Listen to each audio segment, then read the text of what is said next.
पीर महल directors रात तो सी फैसलाबाद का तहसील पीर महल का दौरा। मौजा प्लाट सी गया जहां फसल की कटाई के अमल, कंबाइन हार्वेस्टर, रीपर और चॉपर का मुआयना किया गया। सुपर सीडर के जरिए काश्त की गई फसल से किसान ने 60 मन फी एकड़ तक रिकॉर्ड पैदावार हासिल की। दफ्तर और फील्ड ऑफिस का मुआयना। एग्रीकल्चर ऑफिसर एक्सटेंशन अरूती के दफ्तर का दौरा करके फील्ड ऑफिस के लिए मौजूदा जगह का मुआयना किया। मौजा नंदुआना में शेड्यूल के मुताबिक किसान ट्रेनिंग प्रोग्राम की मॉनिटरिंग की गई। मेज़बान किसान महर रियाज हराज और नंबरदार जनाब अब्दुल गफूर ने ब्रीफिंग देते हुए बताया कि गुज़िश्ता साल 50-55 मन के मुकाबले में इस साल गंदम की पैदावार 55-60 मन फी एकड़ बेहतर रही है। खालिद महमूद डायरेक्टर ज़राअत तो सी फैसलाबाद डिवीजन।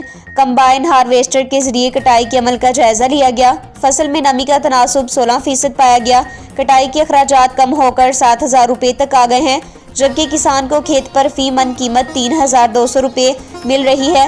इलाके में सालाबारी के कोई असर नहीं पाए गए। फील्ड में काम करने वाले ज़रूरी ग्रेजुएट्स की कारकर्दगी का जायजा लिया गया।